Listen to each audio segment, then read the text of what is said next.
bocor semuanya.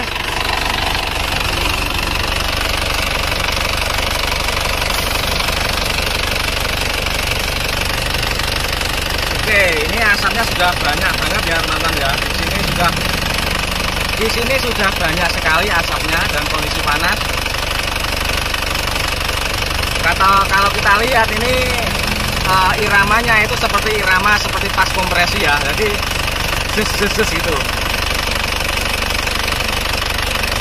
Berirama. Semoga saja ini sekernya tidak ada yang macet sehingga pajakannya menjadi murah. Karena terkadang itu kalau asapnya sudah banyak dan iramanya itu seperti berbarengan dengan kompresi ses itu, terkadang itu ada salah satu silinder itu yang macet atau baret, biasanya seperti itu. Semoga saja ini tidak terjadi hal yang seperti itu. Yang tengah-tengah mungkin kalau seperti ini.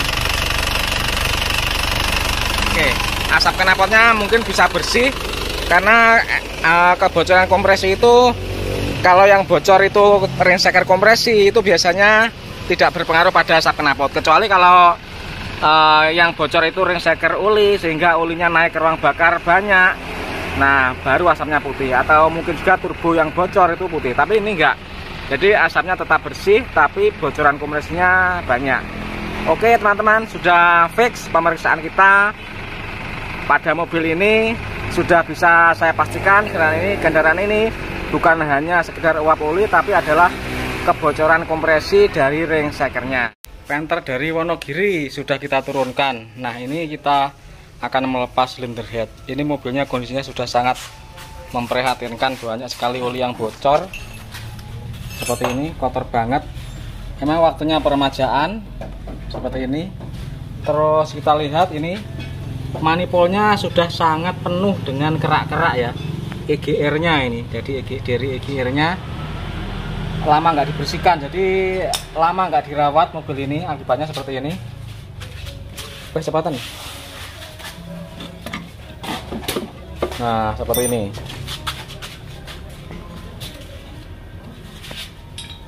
Nah, kalau sudah ngobos membawa uap uli terus bercampur dengan EGR, itu akibatnya seperti ini. Jadi EGR kalau kondisi mesin sudah ngobos, kalau tidak dibuntu EGR-nya, itu kondisinya seperti ini. Yuk, lepas berhead.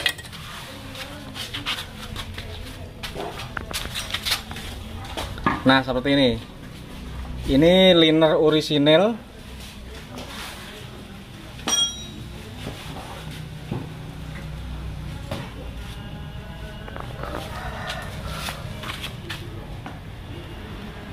Oh, sudah agak gentong ya. Kalau nggak gentong ini rencana tidak kita balik, ternyata di sini sudah celong. Jadi celong sebelah ini ya.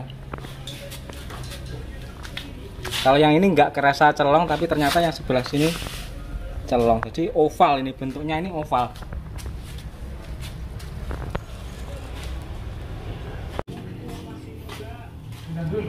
Keraknya tebal, basah juga, dikarenakan ngobos uli ke bawah.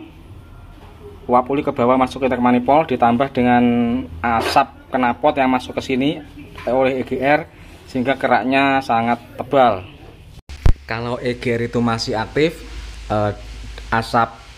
sebagian asap gas buang juga masukkan manifold, terus dicampur dengan uap uli masuk ke manifold, itu akan menimbulkan kerak yang seperti ini. Jadi EGR itu hanya bagus untuk mesin yang normal. Kalau mesin sudah ngobos, akan terbentuk kerak yang seperti ini. Dan pembersihannya itu harus dibongkar, kalau nggak dibongkar nggak akan bisa. Terus banyak banget teman-teman itu yang bertanya, apakah bocor kompresi atau ngobos itu berbahaya? Jawaban saya adalah bisa berbahaya dan bisa tidak. Berbahaya itu apabila kita lupa mengecek uli, sehingga lama-lama uli akan surut dan telat. Terus yang kedua, asap bocoran kompresi itu akan semakin banyak ke karter mengotori uli, ulinya itu akan menjadi kental. Jadi penggantian uli itu harus lebih sering daripada mesin yang tidak ngobos. Tapi selagi kita itu bisa mengontrol uli telaten, kalau uli diganti tidak lebih dari 3000 kilo harus sering ganti. Terus jangan sampai kurang, itu mesin itu akan tetap bertahan dan awet saja. Jadi ngobos itu tidak berbahaya, cuma masalahnya adalah puas dan tidak puasnya saja. Jadi kebanyakan teman-teman itu kalau mesinnya sudah ngobos, otomatis kan performa juga menurun. Itu akhirnya menjadi kurang puas dan buru-buru untuk diperbaiki. Sebenarnya kalau dilihat dari tingkat bahayanya, bahaya itu tidak seperti itu. Bahaya itu apabila oli ketelatan, habis, olinya mengental, akhirnya menyumbat-nyumbat. Nah, itu yang jadi bahaya. Tapi selagi kita itu bisa mengontrol oli dan bisa, ibaratnya itu kita itu bisa ncerateni mesin kita, bisa memahami dengan mesin kita, itu mobil itu akan tetap bisa dipakai walaupun bertahun-tahun. Karena ya seperti yang saya katakan tadi, ngobos itu pasti ada di setiap mobil, baik itu bensin ataupun diesel. Kalau mesin diesel yang namanya ngobos, kebocoran kompresi, itu levelnya itu ada yang ringan, ada yang sedang, ada yang parah. Kalau efek ringan dan menengah dan sedang itu tidak akan membahayakan. Kalau kita melihat mesin ini saya rasa ini bukan ringan tetapi adalah sedang ya. Karena kalau kita cek itu asap blow by gas itu sudah mulai mengandung uap uli sehingga mengotori manifold. Nah, sedangkan EGR-nya masih aktif. EGR itu adalah memasukkan gas buang itu ke intake manifold sampai dari 50% kalau mesin diesel. Nah, kalau asap knalpot mesin diesel itu kan juga mengandung debu, jelaga, karbon. Kalau itu dicampur dengan uap uli, itu akan menempel-nempel dan mengotori manifold dan juga mengotori jalur intake seperti itu. Akhirnya jalur intake itu menjadi semakin kecil. Kalau sudah lama sekali tidak dibersihkan, itu juga performanya akan menurun. Jadi itu tidak membahayakan tetapi akan mengurangi performa. Seperti juga mesin ngobos tidak membahayakan tapi mengurangi performa dan mengurangi estetika. Kita sebagai pemilik kendaraan akan risih dan kurang puas. Apalagi kalau mobil itu dijual ketemu makar, pasti akan jadi cacat-cacatan, dikatakan barang kita itu minus, padahal kalau dipakai sebenarnya nggak bahaya. Tapi ya itu kita juga tidak akan menyalahkan. Karena apa? Karena orang beli mobil itu emang yang dicari adalah mesin yang sehat. Jadi kalau mesin sudah kelihatan agak ngobos, ada asapnya, itu tentu saja nilai jualnya akan turun seperti itu.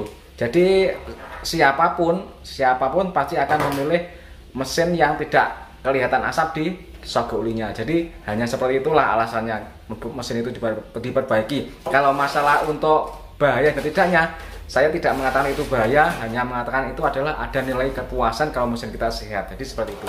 Terima kasih, semoga bermanfaat.